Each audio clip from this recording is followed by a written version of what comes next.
Good evening. I'm Neil Christensen, author of Dark White and Malcolm Karma Cold Turkey. And this is another episode of the Dark White audiobook reading. Think of this as a free YouTube audiobook endorsed by the author. Today we're reading Chapter 6. June 12th, 2012, 4:07 p.m. The room was different when my lights came back on. It was larger and brighter. The bed was wider and more comfortable, with sheets on it and a dense, heavy blanket over me. There was a sound, familiar but out of place. I looked around and found the source. A television. I wasn't in the infirmary anymore. This was a hospital room. I was in a civilian hospital. You would think that would have made me elated, but it didn't. It made me nervous. I was never one for change to begin with. And in prison, you learn pretty quickly that change is almost never good. I wasn't in prison anymore, and that scared me because I didn't know why. The idea of running did cross my mind. Of course it did, but it didn't stay there long. Inside, you're always being watched, even if it doesn't seem like you are. That's a condition that gets inside you. It makes you paranoid, and you don't just wake up and let it go. I may have been out of prison for the moment, but I was still under guard. No doubt about it. If I tried to run, I'd get a nightstick in the skull faster than I could check my watch, which I didn't have. My side ached a little, and I moved the blankets to see the wound. It was small, shockingly small. 4 stitches holding it closed and a little redness around the edges. How would a cut that small made so much blood? Why would a cut that small justify taking me out of prison for treatment in a real hospital? I was feeling the tension building in my chest and shoulders. Knock, knock. It was 2 quick raps on the door, and the knocker didn't wait for a response. The wide door swung open, and an old black woman in nursing scrubs walked into the room with a smile. "Good to see you're up, young man," she said sweetly. I coughed and dry swallowed. "Yeah? Where am I?" She laughed cheerfully. "Why, can't you tell? You're in the signature room on the 95th floor of the Hancock building. I'm Loretta. I'll be your server tonight. Would you like to start off with an appetizer, perhaps? I have raspberry jello in a plastic cup." I managed a weak smile. "What hospital is this?" I said. "Well now, we are back to reality, aren't we then? You're in Stroger Hospital, young man, and good for you too. We see a lot of stabbings, so you're a piece of vanilla cake." Stroger? Stroger Hospital was in the city. It was downtown, more than 30 miles from the prison. There had to have been 4 dozen other hospitals between Statesville and there. Why? Why would they take me all the way to the city? It was true that Stroger had a reputation for handling stabbings and shootings. If you got shot in the city, that's where you wanted to go. They just had so much more experience with it there. But if my wound was so bad that they needed to get me out to an ER, why would they waste their time going all the way to the city? And if it wasn't so bad that time was of the essence, why bring me to the experts here? It was paradoxical, and it sent a chill down my spine. "So, where are..." "The detective is right outside. She's on the phone right now, but I'll let her know that you're up and moving. We'll have you out of here in no time, John." I frowned. "Gavin." She raised her eyebrows. "What's that?" "My name is Gavin," I said. She lifted a metal clipboard from a pocket at the end of my bed. "Gavin? Not John?" "That's right," I said. "Gavin Smith?" "No," I said. "Gavin Gayle." She bit her lower lip slightly and took a pen out of her breast pocket. She started scribbling. Gayle,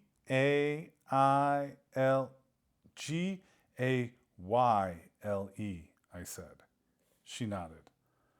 "All right, Gavin. I'll let the detective know you're awake."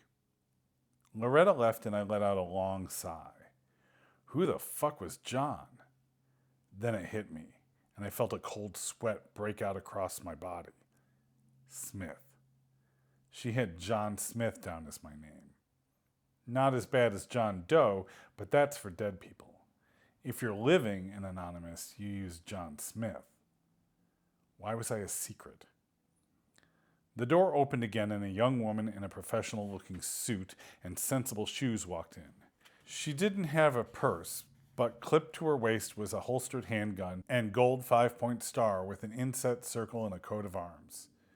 She was Chicago PD, not state. "How you feeling there, killer?" she said by way of introduction. I tried to sit up a bit, straighten myself out. I was in a hospital gown, which always leaves you feeling a little exposed and vulnerable, on top of which I was actually and in fact exposed and vulnerable. "Hi," I said with the most confused voice I could muster. "What's... No, you're not talking now. I am. Got it?" Her abruptness was startling and it stopped me in my tracks. "Okay, good. Here's how this works. I got no answers for you. Don't ask me things because I just don't know. I have 2 jobs. Get you out of the ambulance and into the ER, and then out of here and into a car. Beyond that, I don't know, and I don't want to know. Got it?" My head spun. What was going on here? "Got it?" I nodded. She walked over to a flat door next to the entrance to the room and opened it. She pulled out a wad of clothes and walked back to the foot of my bed and threw them at me. "Good. Now get dressed. We got places to be." This woman scared me. The whole situation scared me. I felt like Alice down the rabbit hole, except that I didn't even chase the rabbit. It was like going to bed at night and waking up in another world. "Chop, chop," she said. I started. "I told you, I don't have answers. Just get dressed and get moving. You ain't gonna die, I promise." I climbed slowly out of the hospital bed and put on the clothes she had thrown at me. Jeans that were too big with bright patterns on the seat and down one leg, baggy and plain white t-shirt, and an oversized Chicago White Sox sweatshirt with a hood. There were high-top sneakers in the closet, but no socks. Once I was dressed, I stood in front of the detective and put out my hands. She stared at me confused. "What are you doing?" I looked at my hands and stretched them out to her, wrists a few inches apart. She rolled her eyes. "I'm not cuffing you, fucking moron. How the fuck would that look? Just stay close to me. Don't fucking wander. Got it?" I nodded. Yeah, got it." "Okay then," she said, and we walked out the door. It was strange walking through the hospital. I felt like everyone should be watching me. I felt out of place, criminal. I felt like everyone knew who I was and that I didn't belong there. I kept waiting, subconsciously I think, for someone to stand up and point at me, to shout, "Hey, you, what are you doing here?" I felt like a child trying to sneak into a strip club. No one was watching though. No one stared, no one even looked. I walked with the detective down the long, pale hallway to a bank of old elevators. I stood rigidly as we waited for the elevator car to arrive and the doors to squeal open, then followed her onto the lift and stood silently as she pressed the button for P2. The door squealed shut again, and I got that forgotten sensation of movement without moving. When the doors opened up again, we stepped out into a dark, cold underground parking garage. The concrete ground was wet, and the air had an acrid, rusty taste to it. We moved silently down an aisle of cars that felt just slightly futuristic to me. I hadn't seen a car in 5 years, and the designs felt just a little curvier, with colors just a little bit off from what I remembered. At the end of the aisle, we turned and headed down another row of cars. Halfway down was a police squad car with its engine running and the headlights on. The detective walked me up to it and opened the rear driver's side door. "Get in," she said curtly. I did as I was told. It had been a while since I'd been in a police car, but it was just as I remembered. There was no legroom. The seats were a kind of plastic made to look like, but not feel like leather. There was a panel of thick bulletproof plexiglass separating the front and back seats and a wire cage up against that. There was also another person. Across from me, in the back seat, was another woman. This one was slightly older and significantly better dressed. She had on a black pencil skirt slid up past her knee, black stockings and red heels. Her blouse was red silk and covered by an expensive-looking blazer. She wore gold jewelry around her neck and at her ears. Her makeup was expertly applied, and her long brunette hair was pulled up into an elaborately braided bun. I knew this woman. "Gavin," she said in what sounded like a rehearsed professional tone. The driver's door opened and the detective climbed into the car. She buckled in and didn't put the car into gear. She just sat there, facing forward, silently, like a limo driver minding their own business. I looked at the woman and grimaced.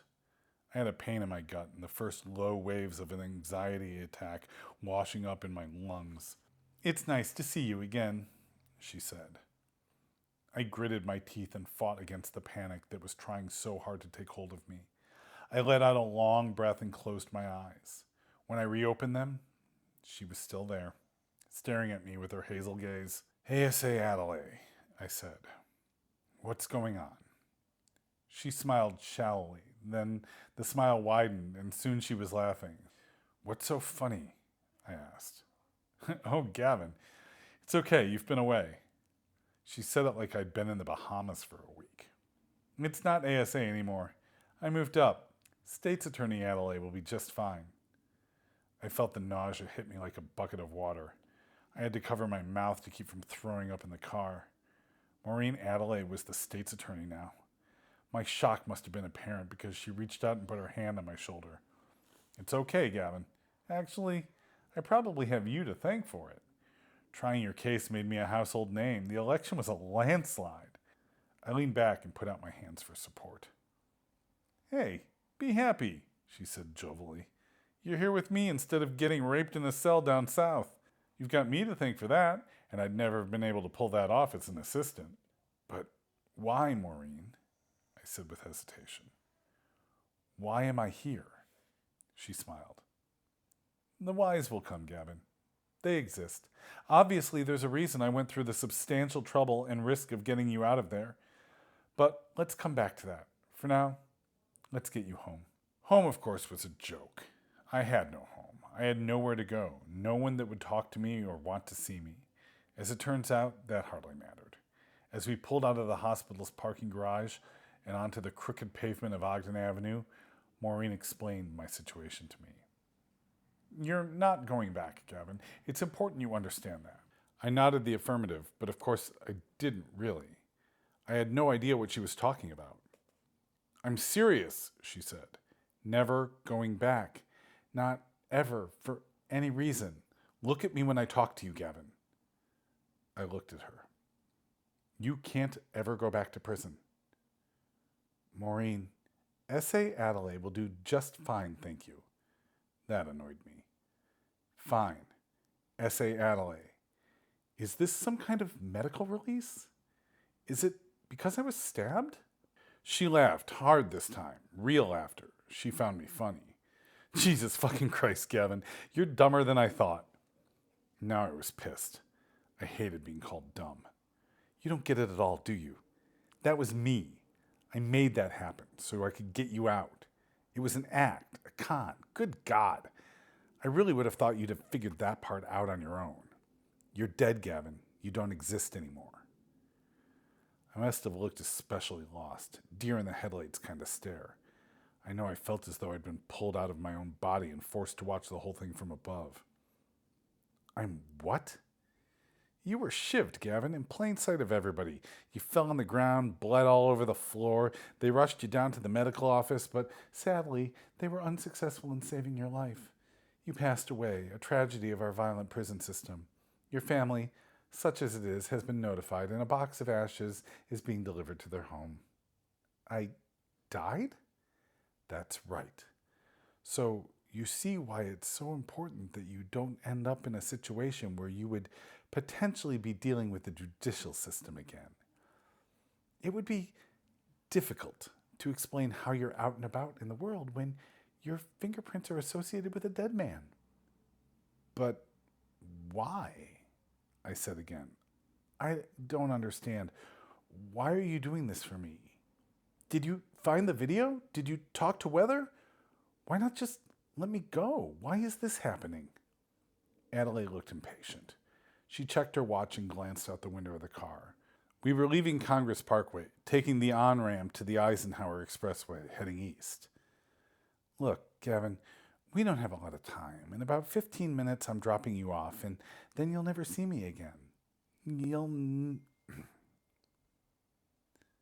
You'll get your answers, but that will have to be later. There's a reason you're out, but it's not because I like you. I need you, and it's just that simple. You're out here to do something for me, and when that thing is done, well, I don't know what will happen next. But in the meantime, there are rules. I choked in a piece of laughter. Rules? What kind of rules? Maureen took a deep breath and stared me in the eyes. 1. You don't leave the city. Consider it house arrest. You have the city limits of Chicago to move around in, but you never leave those confines. Ever. 2. You can't contact anyone you knew before. No friends, no family, no old teachers or guys you played tiddlywinks with. No one knows you're alive, and that leads to rule 3. You can't have a job. Dead people don't work. There's a death certificate on file with the state, and your social security number is defunct. You can't fill out paperwork, take out a loan, get a credit card, sign a contract, or do anything that requires an identity because you don't have one. Lastly, you stay out of trouble. If you're found wandering around doing petty crimes or so much as, jaywalking, people are going to want answers. Your file says you're dead. Don't make me make it true. The car pulled off the expressway. We'd left 290 and taken the Dan Ryan south for most of the drive. Now we were at 103rd Street, the deep south side of the city, with cracked pavement and abandoned houses. We sat in silence for the rest of the trip. A couple of miles down the road, we took a left on Torrance Avenue and came to a stop. Outside the car was a small red wall with a green door. It was wedged between 2 shops but had no signage of its own. There was a red awning and a small window that was papered over from the inside, but nothing to suggest that it was inhabited in any way. "That's it," she said. "Detective Hindi up there will be in touch. She'll let you know what's next. Don't try and reach me, though. As far as you and I are concerned, we're strangers." "Where do you want me to go?" I asked. She gestured with her hand at the green door outside. "You'll be safe in there. They'll look out for you for the time being. Now go. Get the fuck out of my sight. And Gavin, don't fuck this up." Detective Hindi opened my door and I stepped out. It was starting to rain and the pavement had a glassy shine. I walked around the squad car and stepped up on the sidewalk, turning back just in time to see them pull away and disappear into traffic down the street. I took a deep breath and thought about running. I really could have. I could have hit the road and never been seen again. I could have been free. But something in me, something broken, wouldn't allow it. I stood in the rain, my sweatshirt and jeans getting soaked, and looked at the green door on the red wall. A voice in my head said that something bad was coming, but I didn't see any other options. I knocked on the door. The door was heavy, solid wood, but old. The edges were starting to rot, dropping sawdust on the threshold and creating a gap at the bottom between the door and the ground. It was hand-painted forest green with a brush. You could see the lines from the bristles in the paint, and there were scattered chip marks where the color had come off and the battered wood shone through. It was the only green door on the block as far as I could tell, but it was locked and no one was responding to my persistent knocking. I looked around. There were cars driving down the road, which was Torrance Avenue if the street sign at the corner was to be believed. Pedestrians moved up and down the sidewalk, passing me without a second glance, or even a first one, for that matter. Everyone was minding their own business, making a special effort not to notice the crazy man pounding on the door of the boarded-up shop. My hand pulled back to bang again on the ragged obstacle when I heard a muffled grunt come from behind the door. There was a screech like nails on a chalkboard, and I heard a heavy click like a sturdy lock being unlatched. The door swung open. In the doorframe was a monster of a man. He was dressed casually in jeans, sneakers, a t-shirt, and a half-zipped-up hoodie. He was intimidating, almost frightening. He had dark black skin with deep eyes and a wide, round face, standing at easily 6'4". He had to weigh over 300 pounds. His hair was trimmed close to his scalp, and his nose looked like it had been broken at some point in the past. The deep eyes looked me up and down with an expression of surprise and something else. Was it worry? What the heck? His voice shocked me. It was deep, as it should be, but it was soft and had a child's slow, measured tone. It wasn't aggressive, but rather concerned, an emotion that was mirrored in the expression on his face. I glanced to my sides quickly and back to the man. Hi. Sorry, I was stuttering.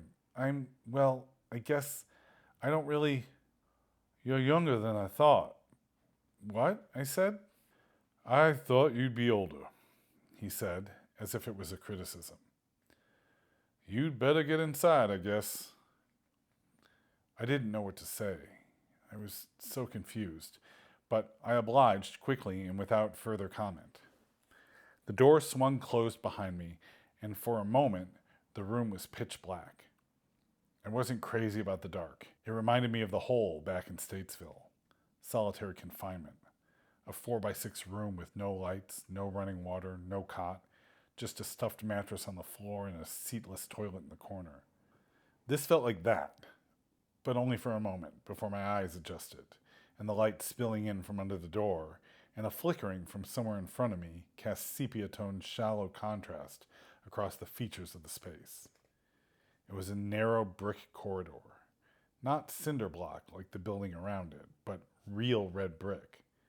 Seriously old and worn, smooth as if it were covered in fabric. It was so narrow that I could reach out and place a flat palm on both sides at the same time. There was maybe 6 feet of walkable length before it dropped off steeply down a short set of cobblestone stairs that led to a huge, ornate wooden door with an unsettling wrought iron knocker and heavy black iron handle set between 2 wax candles in medieval-looking wall sconces. The giant was still in front of me, guiding me through the space. He pressed the thumb lever on the handle and swung the door open. I half expected the hinges to creak as the door opened, like it was some sort of Vincent Price movie. I figured this must be the pit, so inside I expected to find the pendulum. The door, however, swung open silently and smoothly and led to a rather nice, if slightly dated and run-down nightclub. We stepped through to a raised platform, maybe 15 feet on each side. A wooden rail with brass accents ran around it, and there were chestnut benches with red leather cushions placed along the wall on 2 sides. At the far end was an ornate wooden host stand manned by a surprisingly young-looking twig of a man in a striped violet dress shirt. Beyond the platform was an enormous space. Red brick walls with framed art, red and gold patterned carpet like you would find in hotel lobby covered spots, and a long wood bar with a tattered leather bar rail and unmatched bar stools. It was dark and moody, like something from a Conan Doyle story that time forgot. The mountain of a man that was leading me approached the twiggy guy. After greeting him, he stepped to the side to reveal me standing behind him. Can you tell him that Mr. Gayle is here? He's in the back. Why don't you just take him back there? The host said with a feathery, effeminate voice. I gotta get back up to my door. Christ, no one's gonna knock on that door, Nate. No one ever knocks on that door. He did, the man apparently called Nate said. The scrawny host let out a long, exasperated sigh. Okay, fine, I'll take him back. Thanks. Nate patted me on the shoulder and it felt like someone hit me with a bag of flour. I let out a little groan. Drake will take you back to see Mr. Simmons. With that, Nate turned around and went back through the wide doorway and back up the stairs. I turned back to face the fop called Drake. Mr. Simmons? He runs the club, Drake said. He's sort of the manager. He has some clean clothes for you, and I imagine you'll want something to eat. Sort of the manager? The owner of the club is... Drake took an uncomfortable pause. Away. So Mr. Simmons is looking after the place until he gets back. And is Mr. Simmons as vague and nonspecific as you are?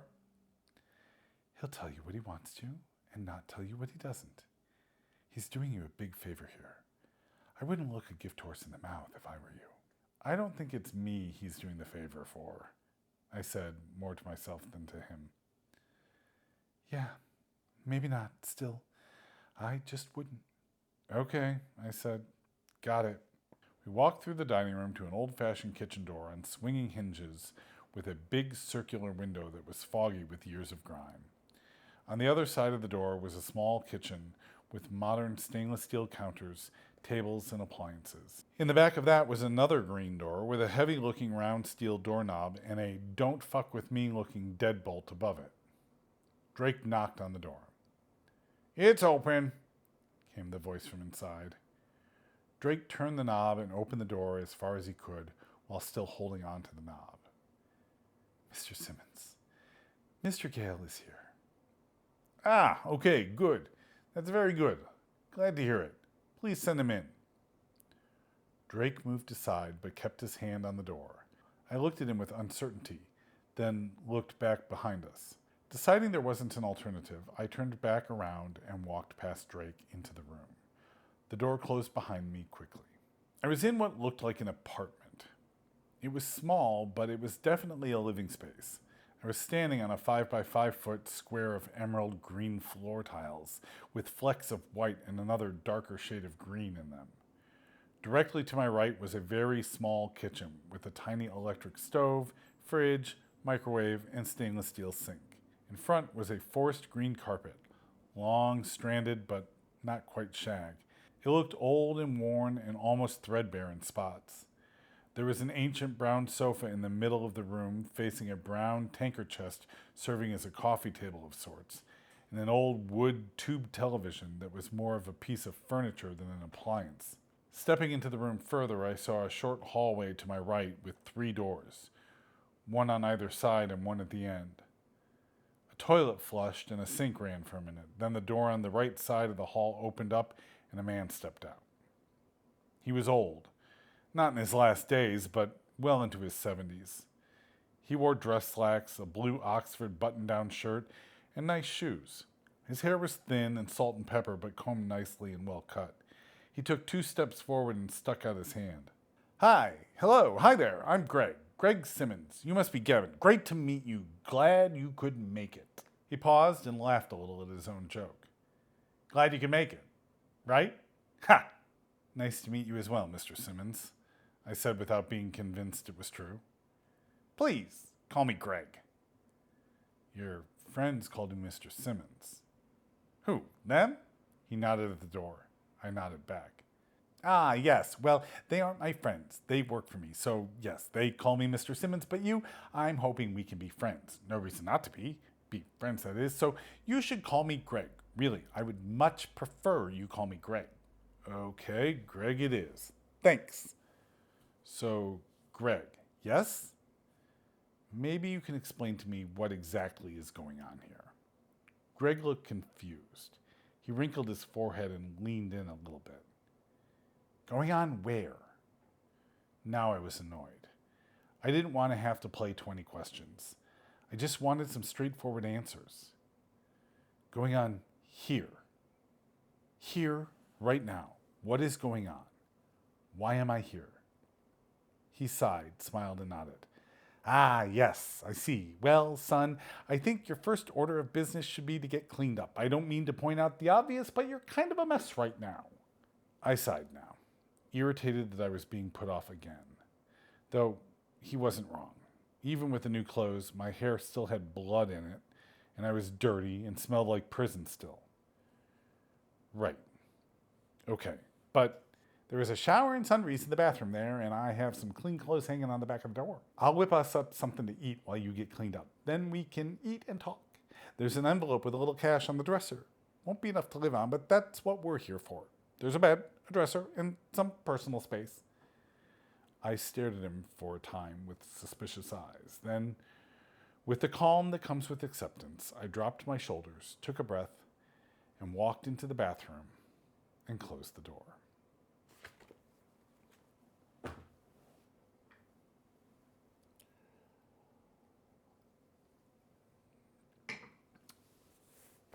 that was chapter 6.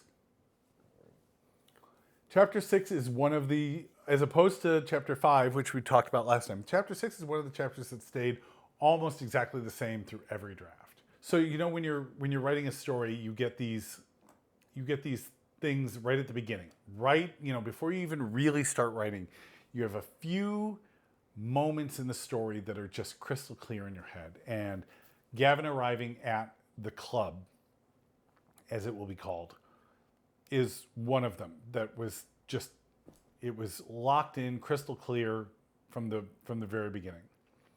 And so that really didn't change much at all.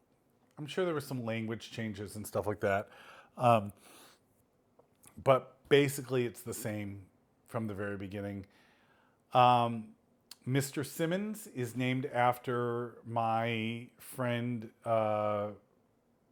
from back in the day when I was a figure skater. And her name was Jane Simmons. And so I borrowed her last name for that. But Jane's father, Mr. Simmons, is kind of how I picture Greg Simmons in this. Yeah, I just kind of like, for some reason, he just was that man was the person that came into my head when I pictured Mr. Simmons. And so that's why he's named that, and that's what it is. The club is an important place. It is designed after a restaurant that I found in Indianapolis.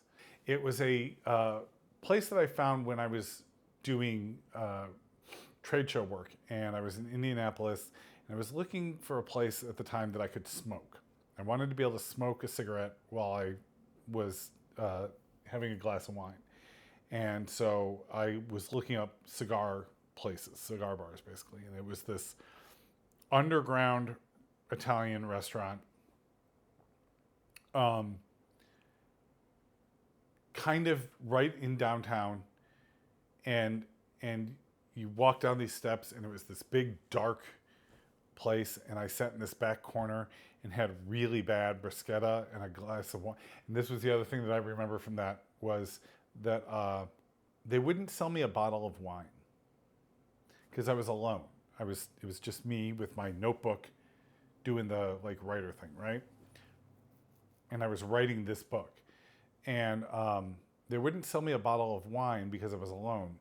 And I said, so you'll sell me 4, 5, 6, 7 glasses of wine, but you won't sell me a bottle of wine? And they were like, yeah. I was like, okay, well, that's interesting.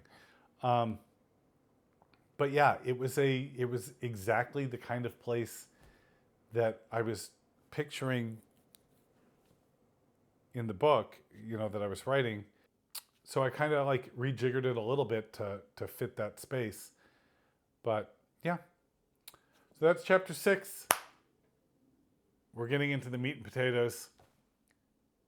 Tune in next time for chapter 7.